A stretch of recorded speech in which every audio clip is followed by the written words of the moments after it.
lot of people, over the years, I think a lot of people watch these shows, and I guess over time, the shows have kind of developed formula. Does that make sense? Yeah. I mean, there's people that they found out how to do it and how to do it right and get people watching and keep them captivated. I never went into they interview you for hours to get that, to B-roll is, to get that 10, 15 minutes, whatever. And it was always funny to me because, they would save a lot of my interviews for the end because they knew I would talk forever, kind of like this. But they always knew that they'd, get something good because I don't tend to hold back. It's kind of like me on stage. It's like, what's the point of doing it if you're not going to go full out? And what's the point of putting yourself out there if you're just going to, hide things? And I think over time people start to realize that they want to break it down to something small, like if I have the right story and I shed some tears and I have the right emotion, it's like you can't. As much as people want to believe that you work it out in a certain way, you can't fool people. It's kind of like, not to get political, it's kind of like politicians. You can tell when they're BSing. Oh, you can absolutely. It's when somebody is just sincere, and and my sincerity wasn't really to impress the audience. It was to talk to a guy on the other side of a camera who asked me, why do you want this so bad? Why do you want to be on this show? What's it going to do for you? What does it mean to your family?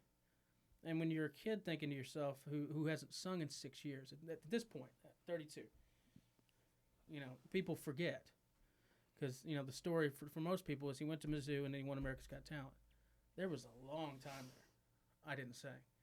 And there was a long time there I'd given up on everything. Not even like in the shower? Oh, no, I'd sing in the shower. Shower needed me. Yeah, of course. I inspired my shower. So what do you, I guess you have a lot of freedom in what you do because you have your own show. I don't know. Do you see an opera country fusion at some point? We've done that. We haven't really done the opera country. How did it turn out? I ended up doing a fundraiser for the Kenny Rogers Center in Sykeston. And I got to share the stage with Kenny Rogers. Nice. One of my idols. I mean, growing up, he knew when to hold them and to fold them, when to walk away, and he allowed me to open for him at this concert. And there's a great picture. He and we got our arms around each other, and we've just had this wonderful opportunity. I know it's one of those things that the people in my town will never forget.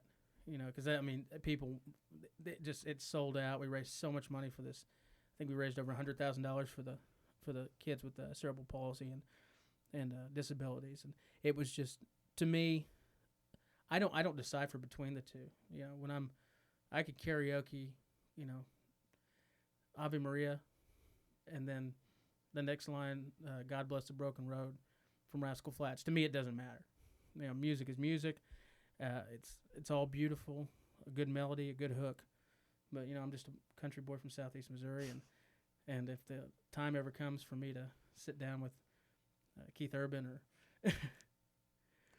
Rascal Flatts or any of these guys, I'll be more than happy to do it. I'm in Nashville all the time. A lot of my friends are country singers. It's inevitable. Yeah, what would be your dream performance? Nashville with Keith Urban? Oh, no, my dream performance would probably be one of these days to share the stage with someone like Garth Brooks. I know it sounds stupid. But, no, it doesn't. Not at all. But, Garth Brooks and because I grew up wanting to be a country singer. A lot of people don't realize that. Opera came around, and my idols were Pavarotti and Placido Domingo. But there's just something about growing up in the South and road tripping with your friends, and that's the music you listen to, and Sweet Home Alabama and all this old Skinner stuff, and it's in your system, and But it's like my mom said. She goes, a lot of people can sing country music, but not everybody can do what you can do. So you need to share your gift with as many people as you can.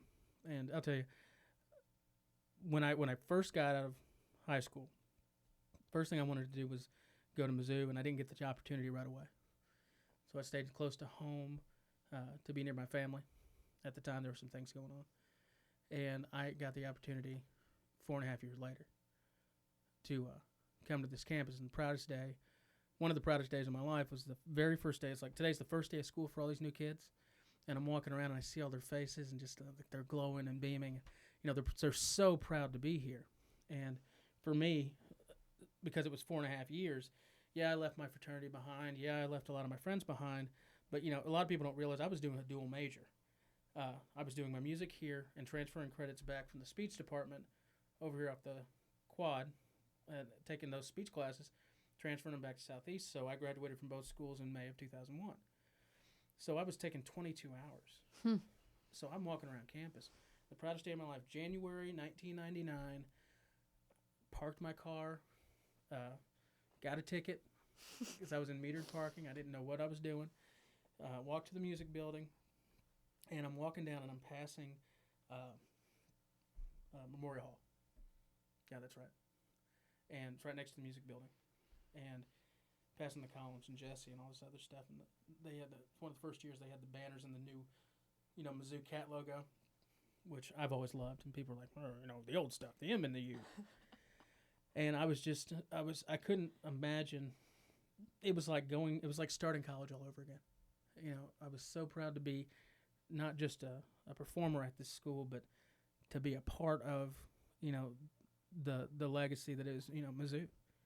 And I had no idea how my life would change in 2.5 years, and the stuff I accomplished. Not that I didn't accomplish anything when I was at Southeast Missouri State. You know, student Senate president and, you know, Different types of accomplishments. Yeah, but when I got to Mizzou, I was so determined to make my mark. And I had no idea that studying with this teacher who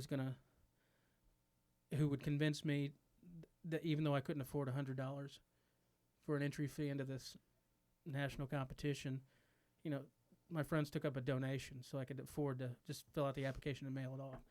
Had I not done that, I never would have entered the competition, and I never would have won the national title. It's stuff like that, you know, I don't want to call it a poor kid mentality, but it's just kind of like, it seems too far out there. It's like taking the train to Chicago. Like, what if I wouldn't have done that? What if I wouldn't? I never want to have those kinds of regrets. I've got enough. You know, I've had good relationships and bad relationships. It all just, you know, comes into my singing, but at the same time, not making a move, not making a choice, you know, is I'm living proof to a lot of people that I know, at least in my hometown, and to those who believed in me, who are still around and gone, that dreams do come true. Yeah. It's been a while since I've been in Columbia. Last time I was here, I just won the show, and we were playing Kansas. Yes. And I got honored on the field. Nice. And I had this great picture of, I'm wearing this, you know, black trench coat, and it's on Facebook if anybody ever checks it out, Facebook. And I can remember, it wasn't a month after the win. And just being back at Mizzou and just realizing that my whole life had transformed. You know, you wanted the you know, the approval of your hometown crowd, and then it was really cool because you had won a national competition. Both the Kansas fans and the Missouri fans were excited that you were there. And I think that's the first time they probably ever applauded at the same time in their lives. I was gonna say you brought everyone together. I brought them together. You ended that century-long rivalry. I think there was a war somewhere in there. Yeah, something like that. That one. Yep. Well, is there anything else you want to talk about? I think that's good. I just want to make sure that I thank everybody, the faculty, the people who stood beside me and behind me and supported me, and I want everybody to come out to the show and enjoy themselves and hear a lot of big bombastic music and then